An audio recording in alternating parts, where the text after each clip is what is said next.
নমস্কাৰ বন্ধুসকল, এই মানুহজনক দেখিছে, চিনাকি দিয়াৰ প্ৰয়োজন নাই, তথাপিও চিনাকি দিছোঁ। প্ৰণৱ বৰুৱা।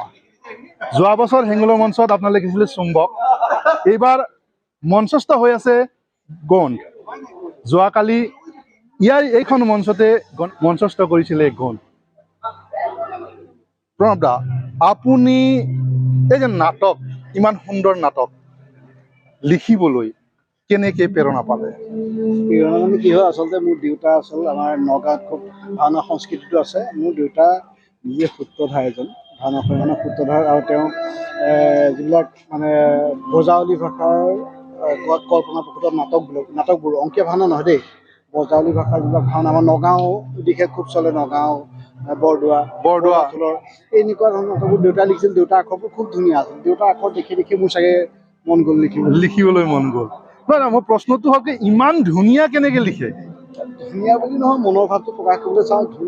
ভালকৈ দৰ্শকে ভাল পালে ধুনীয়া হয়, বেয়া পালে বেয়া হৈ যায়। নহয়, এতিয়ালৈকেতো আপুনি যিমানবিলাক নাটক দিছে, নাটকটো দৰ্শকে একদম সুন্দৰভাৱে চাইছে, সুন্দৰ মন্তব্য দিছে। দৰ্শকৰ সঁহাৰি পাইছোঁ, সেইটো ডাঙৰ কথা এটা। দৰ্শকৰ আশীৰ্বাদ নহ'লে নাটক কৰি লাভ নাই, চিনেমা বনাই লাভ নাই। দৰ্শকে আশীৰ্বাদ দিলে আমি সফল। ভৱিষ্যতৰ পৰিকল্পনা কি? ভৱিষ্যতৰ পৰিকল্পনা সবাৰ হেঙুলতে আছে চতুৰ অহা বৰ্ষত। তেনেকৈ অভিনন্দন থিয়েটাৰত আছে নৰ্তকী নন্দিতা, বৃন্দাবন থিয়েটাৰত আছে প্ৰভু ভক্ত, আৰু দুখন থিয়েটাৰ আছে, নামটো কনফাৰ্ম হোৱা নাই নাটকৰ, সেইকাৰণে ক'ব নোৱাৰোঁ। এই তিনিখন নাটক চাবলৈ পাব অহা বছৰ। নতুন প্ৰজন্মক কি ক'ব? নাটক কিয় চাব লাগে? নাটক চালে, নাটক কম কথা নহয়, আমি বাস্তৱ জীৱনত যিবিলাক ঘটনা ঘটি থাকে সেয়াই আমাৰ নাটকবিলাকত আমি অসমীয়াকৈ দেখুওৱা হয় নাটকবিলাকত। আৰু আমি আচলতে কি কৰিব লাগে, কি কৰিব নালাগে, নাটক এখনে বহুত নিৰ্দেশনা দিয়ে। কিবা কিতাপ এখন পঢ়িবলৈ আমি আজিকালি সময় নাই। কিতাপ পঢ়িবলৈ আমি ডাঙৰ দেউতা মাৰ কথাও আজিকালি খুব কমেই শুনা হৈছোঁ চাগে।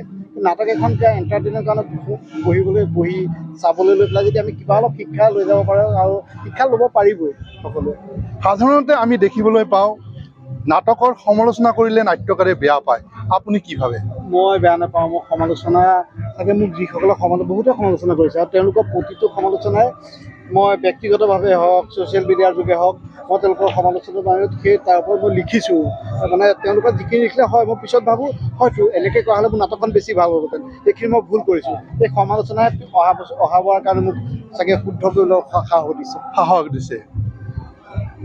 এয়া আছিল এজন নাট্যকাৰৰ মনৰ কথা। যেতিয়া নাটকৰ সমালোচনা হয়, সেই নাটকখন ঊৰ্ধ্বগামী হয়। নাট্যকাৰৰ মনৰ যি চিন্তা শক্তি, তাৰ ঊৰ্ধ্বগামী হয়। ঊৰ্ধ্বগামীৰ ফল আমি পিছৰ নাটকত দেখিবলৈ পাওঁ। যেনেদৰে প্ৰণৱ দাই যোৱা বছৰ মঞ্চত চুম্বক আনিছিলে, এইবাৰ গণ আহিছে। কিন্তু ইয়াতে এই গন্ধৰ অকণমান প্ৰশ্ন এটা মই কৰিব বিচাৰিম। আপোনালোকে বৰ্তমান লোৱাৰ আছাম, অসমক দুটা ভাগত বিভক্ত কৰিছে, আপাৰ আছাম, লোৱাৰ আছাম। লোৱাৰ আছামত ইতিমধ্যে আপোনালোকে নাটক প্ৰদৰ্শন কৰি আছে। নলবাৰী ডিষ্ট্ৰিক্টৰ ভালেমান ঠাইত আপোনালোকে নাটক প্ৰদৰ্শন কৰিছে। আজিৰ নাটকখনৰ দৰে আপোনাৰ গণ নাটকখনো ৰাইজে ভাল পাইছে, কিন্তু বুজিবলৈ অকণমান জটিল। এই জটিলতাটো কিহৰ কাৰণে ৰাখিছে আপুনি? জটিলতা ৰাখোঁ বুলি ৰখা নাই। আচলতে মই যোৱাবাৰ চুম্বকখন এখন অতি সৰল গতিত থকা এখন নাটক, এখন সৰল গতি, সকলোৱে সেইকাৰণে বুজি পাইছিলে। কিন্তু তেনেকুৱা ধৰণৰ এখন নাটক যদি কৰিব খোজা নাছিলোঁ, এটা বছৰতে এটা ধৰণৰ নাটক এখন কৰিব খুজিছিলোঁ। এই নাটকখনৰ ষ্টৰিটো অলপ জটিল, মানে এটা চিন যদি ভালদৰে চোৱা নহয়, লিংকটো খেলি মেলি হয়। প্ৰতিটো চিন যদি ভালদৰে চাই স্মুথে পাব, কিন্তু মোৰ মতে ইয়াত ক'ৰবাত নহয় ব্যৱসায়িক দিশটো জড়িত হৈ থাকে। জড়িত থাকিবই। ব্যৱসায় যদি নহয়, দৰ্শক যদি নাহে, তেতিয়াহ'লেতো প্ৰডিউচাৰসকলে কি কৰিব? প্ৰডিউচাৰসকলে পে'মেণ্টটো কৰিবই লাগিব। কিন্তু ব্যৱসায় দিশটো জড়িত থাকেই। সুন্দৰ কথা কৈছে। নাটক এখন লিখিলেই নহয়, যিহেতু এখন ভ্ৰাম্যমান মঞ্চত নাটক দিয়া যায়, তাৰ ব্যৱসায়িক দিশটো চালি চাব লাগিব। গোটেইখিনি কলা কুশলীৰ যিহেতু ইয়াৰ পৰাই ভ্ৰমণ গ্ৰহণ হয়, গতিকে ব্যৱসায়িকটো থাকিব লাগিব। এনেদৰে পুনৰ লগ পাম আমি। আগলৈকে এনেদৰে সুন্দৰ নাটক পাম বুলি আপোনাৰ পৰা আশা ৰাখিছোঁ। ধন্যবাদ। আশীৰ্বাদ কৰিব, ৰাইজেও আশীৰ্বাদ লাগিব, সকলোৱে সহায় কৰিব, ভুলবোৰ দেখুৱাই দিব। নমস্কাৰ, পুনৰ লগ পাম অন্য এটা ভিডিঅ'ৰ জৰিয়তে।